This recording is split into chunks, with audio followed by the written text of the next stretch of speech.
오늘은 요한계시록 6장 12절부터 17절까지 말씀입니다. 요한계시록 6장 12절부터 17절까지의 말씀은 여섯째 인을 떼시는 장면이죠. 여섯째 인을 떼신다. 이것은 이제 앞에 1절부터 11절까지의 다섯째 인까지와는 전혀 다른 상황이 되는 겁니다. 다섯째 인까지는 살리시는 역사요, 하나님의 택한 백성들을 구원하시는 역사를 기록해 놓으신 것이고, 여섯째 인은 이제 하나님께서 진노의 심판을 하시는 때다라는 것을 이제 구별해서 말씀하고 있죠. 그래서 12절 내가 보니 여섯째 인을 떼실 때라고 말씀하고 있어요. 6장 1절도 보면 내가 보매라고 말씀하시면서 6장 1절과 6장 12절에만 내가 보니라는 이런 단어를 쓰셨죠. 그러니까 큰 전환점으로서 이제 보고 있는 것이고, 1절부터 11절까지 다섯째 인은 살리시는 역사요, 생물로 구원하시는 역사를 말씀하고 있는 것이고, 이제 여섯째 인은 이와 같이 이제 하나님의 진노의 대접, 진노의 심판의 때인 것을 말씀하고 있어요. 그래서 1절부터 11절까지 다섯째 인을 떼실 때는 항상 그 안에서 내가 들으니 라고 사도 요한이 이렇게 표현하고 있죠. 6장 1절도 보면은 내가 보매 어린 양이 일곱 진 중 하나를 떼시는 그때에 내가 들으니, 그렇게 듣는다고 이제 말하고 있어요. 3절에도 보면은 둘째 인을 떼실 때에 내가 들으니, 이와 같이 다섯째 인을 떼실 때까지 다 그 안에 사도 요한이 해당되어진다. 다시 말하면 사도 요한과 같이 요한계시록의 말씀을 듣고 깨달아서 믿음으로 받고 있는 자들에게는 1절부터 11절까지, 즉 다섯째 인을 떼실 때까지, 이 때가 이제 전 3년 반이 지나가는 겁니다. 한 때, 두 때, 반 때, 전 3년 반 기간 동안에 살리시는 역사 안에 해당되어진다라는 것을 말씀하고 있는 것이고, 이제 오늘 12절 말씀 여섯째 인을 떼실 때에는 내가 들으니라고 말씀하고 있지 않아요. 그냥 내가 보니, 이제 밖에서 보는 것이죠. 그것은 이제 전체적인 상황을 이제 쭉 보고 있다, 이런 의미고, 그 안에 해당되어지는 내용이 아니다. 그러니 우리가 여섯째 인을 떼실 때 내가 해당되어지지 아니한다라는 이와 같은 사실을 이제 말씀을 통해서 확인하게 되어지면은 참 평강이고 위로고 이제 소망이 되어지는 것이죠. 아울러서 이제 여섯째 인 떼시는 장면은 이제 하나님의 진노의 심판에 대한 총론적인 말씀인 겁니다. 그래서 16절, 17절 보면 어린 양의 진노, 또는 17절의 진노의 큰 날, 이렇게 말씀하고 있어요. 이미 이제 우리가 상고를 해서 아는 바와 같이 인과 나팔은 동일한 사건을 다른 시각에서 바라보는 것이다라는 것을 이제 성경 11장, 계시록 11장, 계시록 9장을 통해서도 우리가 충분히 확인을 했죠. 그런데 이 여섯째 인, 여섯째 나팔은 둘째 화에 해당되어지는 겁니다. 우리가 다섯째 나팔이 첫 번째 화가 되는 것이고, 그 다섯째 나팔인 첫 번째 화는 순교할 성도들이 아직 순교치 아니하였을 때 그들에게 내려주는 이제 세상의 미련을 끊게 하기 위한 황충의 화를 말하고 있는 것이에요. 그리고 여섯째 인은 여섯째 나팔인데, 이것은 둘째 화요, 또 이제 일곱째 나팔이 불면 셋째 화가 이루어지죠. 하나님의 진노의 대접이 쏟아지게 되어지는 거예요. 그러니까 여섯째 인을 떼어졌을 때를 지금 상황을 말씀하고 있다라는 것은 하나님의 진노의 심판, 즉 둘째 화, 셋째 화를 이제 아울러서 총론적으로 우리에게 말씀해 주시고 있는 겁니다. 그러면서 이제 어린 양의 진노다, 또 하나님의 진노의 큰 날이다라고 말하는데, 왜 어린 양의 진노라고 말하는가? 그것은 어린 양에 해당되어지는 자들인 거예요.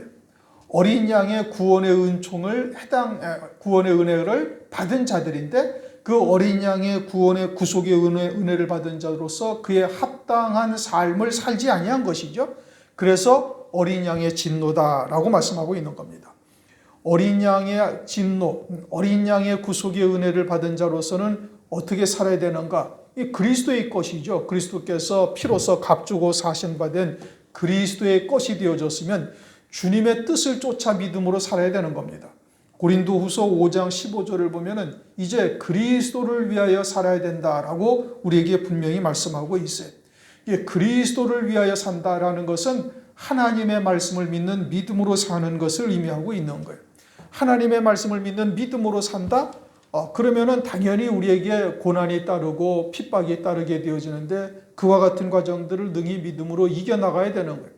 그런데 이와 같이 온전한 그리스도의 것이 되지 못하고 육으로 사는 자가 되어지면 고난이 싫고 환난이라는 것 자체는 더더욱 싫은 것이죠.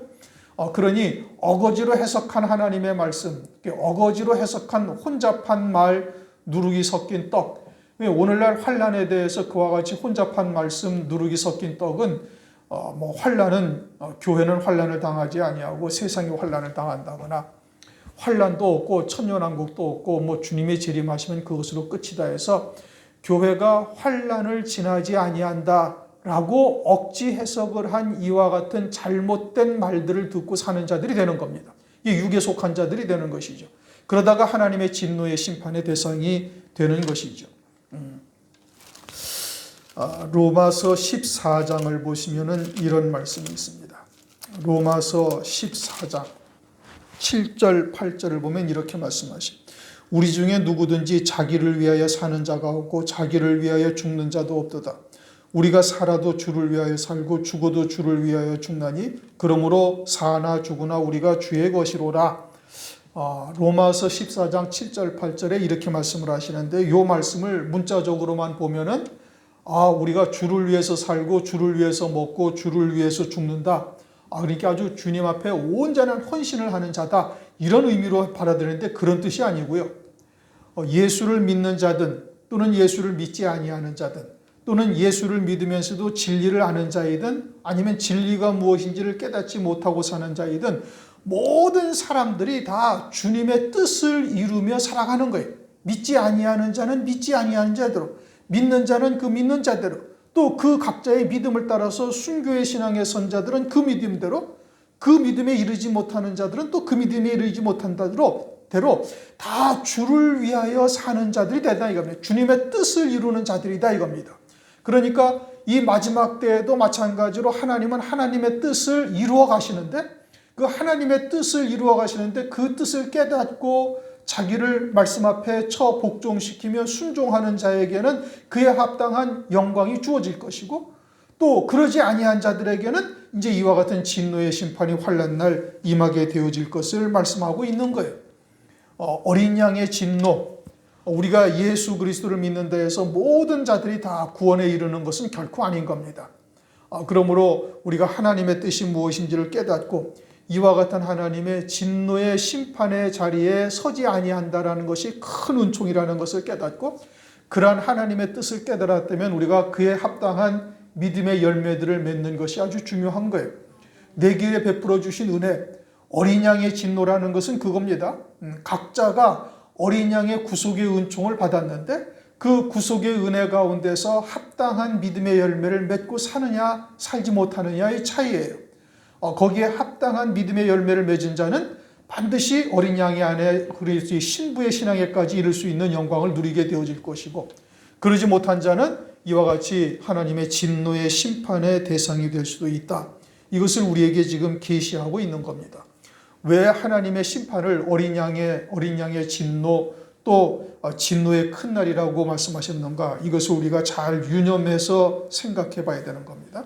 그래서 내가 6째 인을 떼실 때에 보니 떼실 때에 큰 지진이 나며 큰 지진이 났다. 며칠 전에도 지난주에도 터키라는 나라에서 어마어마한 지진이 났죠. 제가 오늘 저녁에도 이제 설교 준비를 하면서 인터넷을 통해서 금년도에 7.0 이상의 지진이 몇 번이 났는가를 살펴봤더니 금년도에만 작년 한 1년 사이에 한 4번인가 5번이 났어요. 여러분들이 지금 막 세상이 너무 빨리 돌아가니까 이러한 큰 사건들이 그냥 잊어져서 그러는 것이 여러분 스촨성에서 일어났던 지진, 불과 한 10여 년 전에 동일본 대지진 어마어마했죠. 신칸센이 다 무너지고 고가도로가 다 무너지고 일본에 난리가 났던 겁니다. 또 인도네시아에서 한 20여만 명이 죽었어요. 어마어마한 지진이 났죠. 이와 같은 일들이 큰 사건만 해도 10여 년 뭐 거슬러 올라가면 어마어마하게 많이 일어나는 거예요. 이제 오늘날은 세계가 너무 복잡하고 바쁘고 여러 가지의 뭐 복합적인 일들이 많이 벌어지니까 이러한 일들에 대해서 주의를 별로 기울이지를 않잖아요. 뭐 한 1년 지나고 몇 개월 지나면 그냥 잊어버린다는 말씀이에요. 그런데 이렇게 뭐 7.0, 7.8 이와 같은 어마어마한 지진이 계속 빈번하게 일어나고 있다는 것을 우리가 아주 유념해야 되는 겁니다. 이 지진이 난다라는 것은 무엇을 말하는 거예요? 그것은 이제 하나님의 때가, 심판의 때가 심히 가깝다라는 것을 우리에게 지금 계시해주고 있는 겁니다. 계시록 16장에도 보면은 7번째 진노의 대접이 쏟아지면 땅이 세 갈래로 갈라지고 뭐 땅 위에 존재하는 모든 것들이 다 무너져 내리죠.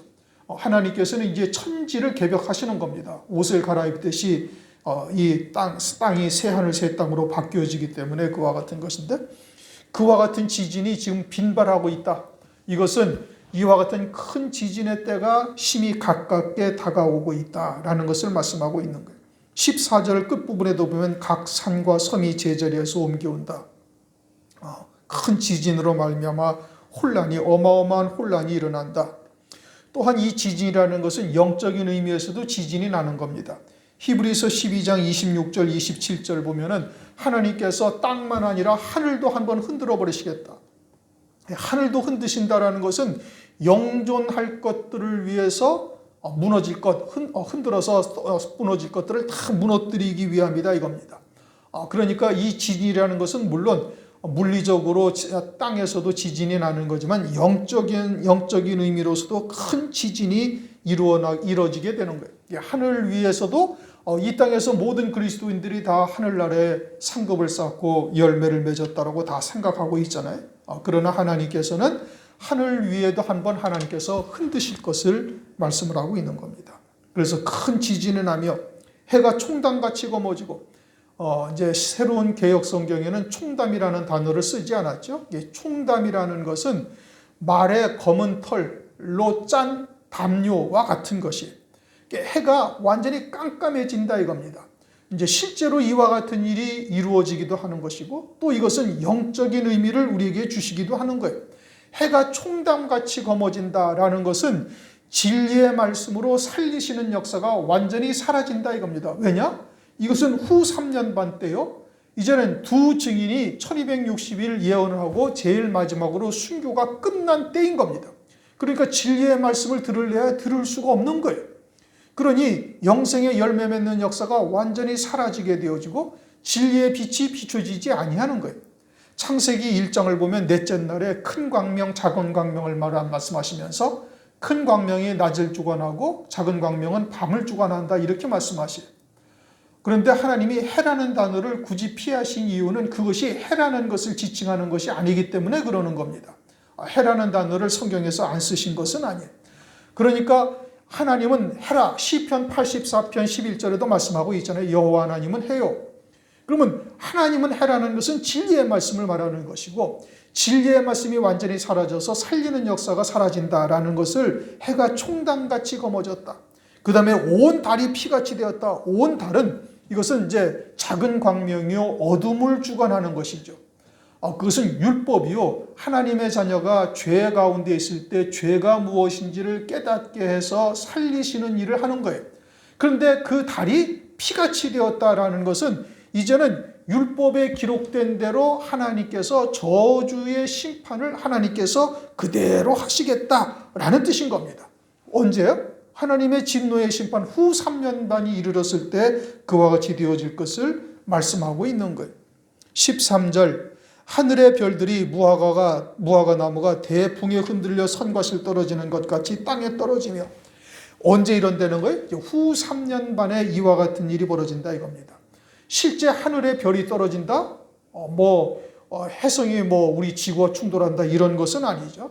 계시록 1장을 보면 7별을 7교회의 사자, 7금초대의 교회의 사자를 7별이라고 그러죠.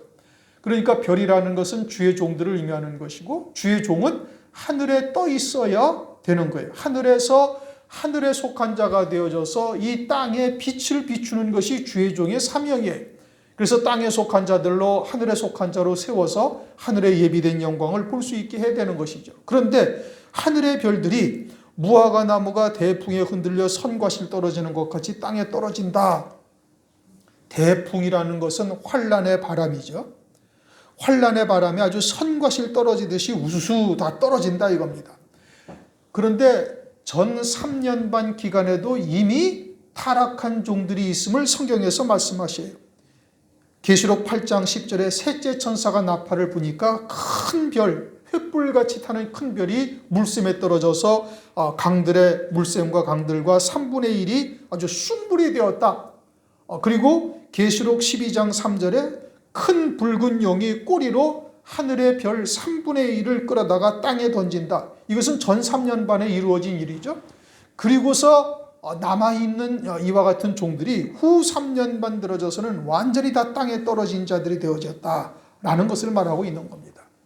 그러니 전 3년 반 기간 동안에 순교를 통해서 어린 양의 안에 그리스도의 신부로 세워지든지 또는 예비처를 통해서 그와 같이 생육 번성하는 자들로 혈육으로 재림하실 그리스도를 맞이할 자로 세워지든지 요 두 종류의 구원이 아니면은 완전히 다 멸망하는 자들이요 하나님의 진노의 심판의 대상이 되는 자들이라는 것을 말씀하고 있는 겁니다. 이들은 오늘날도 이미 그들의 입술의 열매로 분별할 수가 있죠. 우리가 특별히 이제 요 기간 동안에 요즘에 요한 1서를 우리가 참고하면서 그 영이 하나님께 속한 영인지 아니면은 적그리스도의 영에게 속한 것인지를 이제 쉽게 분별할 수 있는 것을 알게 되어졌어요. 그들은 세상에 속한 말을 한다. 세상도 다 들을 수 있는 말들을 한다. 이와 같은 말씀을 가지고 증거하고 있는 자들, 또 그러한 말씀으로 살고 있는 자들은 다 여기에 해당이 되어져서 하나님의 진노의 심판의 대상이 될 것을 말씀하고 있는 겁니다. 14절, 하늘은 종이축이 말리는 것 같이 떠나가고, 하늘이라 하면 하나님께서 궁창의 하늘에다가 해와 달과 별들을 두셨어요. 궁창의 하늘에 해와 달과 별들을 두신 것은 해와 같은 영광, 달과 같은 영광, 별과 같은 영광이 하나님 나라에 있다라는 것을 우리들에게 계시하기 위함인 거예요. 그런데 그와 같은 하늘이 아주 종이축이 말리는 것 같이 떠나갔다라는 것은 그러한 하늘의 영광을 유업으로 받을 일이 완전히 사라졌다 이겁니다. 왜요? 이제 두 증인도 순교했죠. 진리의 교회는 하나도 남아있지 아니하고 온통 순물만 증거하는 자들만 남아있으니 그러니 하늘의 영광, 영생의 열매는 전혀 맺을 수가 없는 것이죠. 그러니 하늘이 종이축이 말리듯이 그냥 떠나가 버렸다. 이제 순식간에 사라져 버렸다. 이런 의미죠. 이 여섯째 인을 떼실 때에는 더 이상 회개의 역사가 이루어지지 아니한다라는 것은 우리가 이미 이제 아는 바이죠.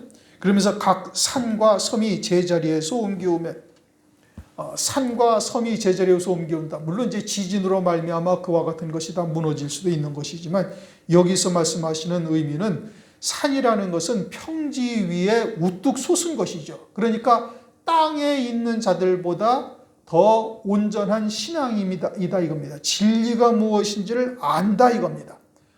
그런데 이것은 노아의 홍수물에 잠기는 산이 되는 것이죠. 아주 어린 신앙, 젖먹이 말씀의 초보가 되어져서 그냥 무너져 내리는 거예요.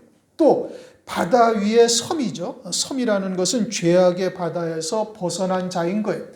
그러나 그럼에도 불구하고 그 영적 생명으로 살고 있지, 온전한 영적 생명으로 살고 있지 못하니 하나님의 진노의 심판의 대상이 된다. 2살 이하의 사내 아이들이 다 죽임을 당하죠. 헤로드 왕 때. 마태복음 2장. 적그리스도의 때에 사내 아이라 할지라도 진리가 무엇인지를 깨닫고 산다 할지라도 말씀의 초보 어린아이의 신앙이 그처럼 멸망당하게 되어질 것을 우리에게 계시하고 있는 겁니다. 15절, 땅의 임금들과 왕족들과 장군들과 부자들과 강한 자들과 각종과 각 자주자들과 이 사람들은 전부 다 땅에 있는 자들이에요. 하늘에 있는 자들이 아닙니다. 땅에 속한 자들. 오늘날 세상에 속하고 땅에 속한 자들은 아주 정확하게 딱 구별이 돼요. 그들의 소망하는 바가 무엇이냐? 이것을 보면 금방 알 수 있는 거예요. 기도의 제목이 무엇이냐? 금방 알 수 있는 거예요. 그렇게 온통 구하는 것이 눈에 보이는 세상의 것이나 육신의 것을 구하고 있다면 이건 땅에 속한 신앙이에요. 나는 아니라고 그건 부정할 수가 없어요. 성경이 그렇게 딱 규정을 했잖아요. 빌립보서 3장 18절 19절. 그리스도의 십자가의 원수로 행하는 자들이요, 저들은 땅의 일을 생각하는 자들이고 그들이 이 땅에서 영광을 누렸던 것이 하늘나라에서 수치를 겪게 되어질 것을 말씀하고 있어요. 그들은 그리스도 십자가의 원수로 행하는 자들이다 이겁니다. 입으로는 하늘나라를 말하지만 자기의 신앙의 아주 본질이 이처럼 땅에 속한 자들이 하나님의 진노의 심판의 대상이 될 것을 성경에서 딱 말씀하고 있는 겁니다. 그들이 굴과 산 바위 틈에 숨었다. 자기들이 의지하는 것에 이제 숨는 겁니다. 물질을 의지하던 자, 권세를 의지하던 자, 또는 사람들을 의지하던 자, 다 의지하던 것을 피난처로 삼는 거예요. 그러나 우리의 피난처는 누구만이 피난처가 되셔요? 그리스도만이 피난처가 되는 겁니다. 예수 그리스도 외에 의지하는 모든 것은 다 거짓된 것이요, 그건 마귀가 보여준 겁니다. 그것은 참 피난처가 되지를 못하는 겁니다.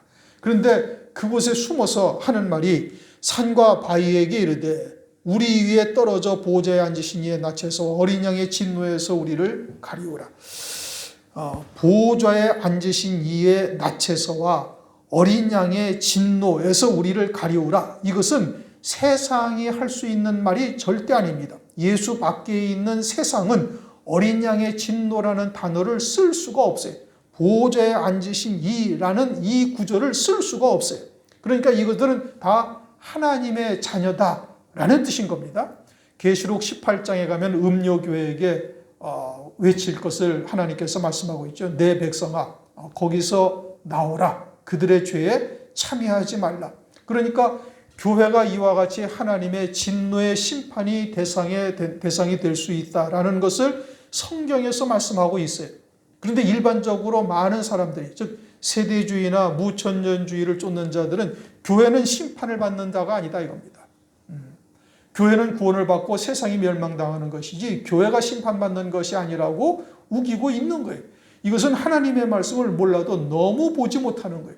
그러니까 계시록 6장에서 이 부분만 봐도 이것이 세상에서 하는 말이 아니고 하나님의 자녀들이 하는 말이라는 것을 금방 알 수가 있고, 하나님의 자녀들이 이처럼 하나님의 진노의 심판이 대상이 될 수 있다는 것을 여기서든지 계시록 18장이든지 어디든지 볼 수가 있는 거예요. 또한 요한계시록에서는 여자가 해를 입은 여자와 음녀 둘밖에 없잖아요.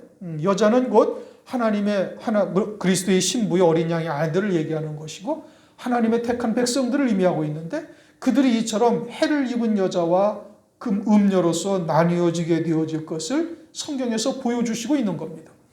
더 거슬러 올라가면 주의 초림의 때 유대인들에게 주님이 오셨는데 하나님의 백성이라고 자처하는 유대인들이 예수님을 하나님의 이름으로 십자가에 못 박아 죽여요. 주의 초림은 주의 재림의 그림자로서 우리에게 계시해 주고 있는 겁니다. 노아의 때와 같다, 롯의 때와 같다. 또 인자가 올 때 세상에서 믿음을 보겠느냐 등등 성경의 여러 곳에서 이와 같이 하나님의 백성들이 하나님을 배도하고 떠나게 되어질 것을 말씀하고 있는데, 오늘날 교회들이 그와 같은 말씀을 전혀 보지를 못하고 있고 그와 같이 억지 해석을 해서 교회는 환난과 상관이 없다는 이 어처구니 없는 말들로 하나님의 백성들을 미혹해서 환난에 대해서 전혀 대비하지 못하게 하고 있다 이겁니다. 에레미야 23장을 보시면은 그 한 장 내내가 그렇게 말씀하는 겁니다. 하나님의 말씀을 도적질하는 선지자들이 몽사를 받다라고 하면서, 그리고 하나님을 멸시하는 자들에게 이르기를 너희에게 재앙이 임하지 아니하리라. 에레미야 선지자는 이제 곧 유다가 망할 것이다, 바벨론에 멸망할 것이다. 그 이전에 이사야 선지자도 주야장창 그렇게 외쳤어요. 그런데도 불구하고 때가 임박함에도 불구하고 거짓 종들은 그처럼 평강이다, 재앙이 임하지 아니한다, 에레미야가 하나님의 선지자가 아니고 잘못 증거하고 있는 것이다 라고 외치다가 결국은 바벨론에 멸망당하고 나라가 망하고 포로로 잡혀갔죠. 오늘날도 역시 마찬가지인 겁니다. 유다의 말기는 주의 초림의 때 또는 주의 재림의 때를 그대로 거울로 보여주시는 거예요. 그런데 오늘날 교회가 구약을 읽으면서 이것이 오늘날 우리들에게 무엇을 증거하시는지를 전혀 깨닫지를 못하니까 이것이 큰 문제인 것이죠. 17절 그들의 진노의 큰 날이 이르렀으니 누가 능히 서리요 하더라. 진노의 큰 날이다. 이 하나님의 진노의 심판에서 땅에 있는 자들은 어느 누구도 벗어날 자가 아무도 없다. 이런 뜻이죠. 모든 자들에게, 땅에 속한 모든 자들에게, 땅의 임금으로부터 모든 자들에게, 땅에 속한 자들에게 이와 같은 하나님의 진노의 심판이 임하게 되어질 것을 말씀을 하고 있는 겁니다. 요한계시록 19장을 보면은 주님의 입에서 이한검이 나와서 땅에 있는 자들 만국을 다 치겠다 말씀을 하고 있죠. 이것은 이사야서 63장에서도 이미 예언된 말씀인 겁니다. 이사야서 63장 1절 에돔에서 오며 홍유를 입고 보스라에서 오는 자가 누구뇨? 그 화려한 의복 큰 능력으로 걷는 자가 누구뇨? 그는 내니 의를 말하는 자요 구원하기에 능한 자라. 어찌하여 네 의복이 붉으며 네 옷이 포도즙 틀을 밟은 자 같으뇨? 만민 중에 나와 함께 한 자 없이 내가 포도즙 틀을 밟았는데 내가 노함을 인하여 무리를 밟았고 분함을 인하여 짓밟았으므로 그들의 선혈이 내 옷에 튀어 내 의복을 다 더럽혔음이라. 하나님께서 이처럼 진노의 심판을 하실 것을 이미 이사야 선지자를 통해서도 교훈하고 계시는 거예요. 구약의 말씀이 주의 초림에 관한 말씀이 아니라 주의 재림에 대한 말씀이다 라는 것을 우리가 새삼 깨닫고 있는 오늘날이죠. 우리가 이와 같은 사실을 잘 기억하고 우리도 선줄로 생각한 자 넘어질까 조심하라 말씀하고 있죠. 교만은 패망의 앞잡이요 멸망의 선봉이다. 성경에서 누누이 말씀하고 있는 겁니다. 늘 스스로를 냉철하게 바라보고 그리고 하나님 앞에 겸손한 마음을 가질 수 있어야 되는 것이고 말씀 앞에 자기를 복종시킬 수 있어야 되는 겁니다. 하나님께서 왜 진노의 심판의 때를 성경에 자세하게 기록하시고 우리에게 읽게 하시는가? 너희들은 그와 같은 자리에 결코 서서는 아니 된다라는 것을 우리에게 계속 강조하시는 거예요. 우리라고 진리를 안다 해서 우리는 다 일곱 금초대 교회 가운데 있으니 우리는 다 구원받는다. 아니요, 그렇지 아니한 겁니다. 우리도 경각심을 갖지 아니하고 깨어있지 아니하고 방심하다 보면 생활의 염려로 그날을 덫과 같이 맞이하게 되어지고 그러다면 결국 멸망의 길로 들어설 수밖에 없다라는 것을 우리가 잘 기억하시고 늘 깨어 기도하며 스스로 과연 믿음에 섰는지 자신의 믿음을 하나님 앞에 확증할 수 있는 자 되시기를 주의 이름으로 축원합니다. 기도합니다. 하나님 감사합니다. 오늘 요한계시록 6장 말씀을 통해서 하나님의 진노의 심판이 환난날 후 3년 반에 있을 것과 교회가 이와 같은 자리에 들어서는 자들이 있음을 살펴볼 수 있게 하심을 감사드립니다. 또한 이와 같은 것이 사도 요한과 같은 믿음의 자리에 선 자들에게는 해당 사항이 없는 자리인 것을 다시 한번 보게 하시고 우리의 믿음이 과연 그와 같은 자리에 있는지 우리 스스로를 돌아볼 수 있는 기회를 주심을 감사를 드립니다.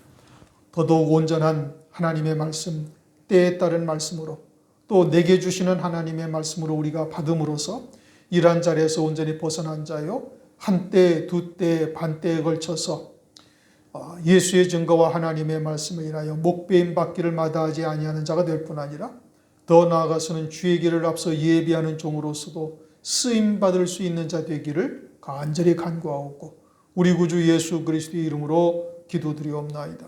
아멘.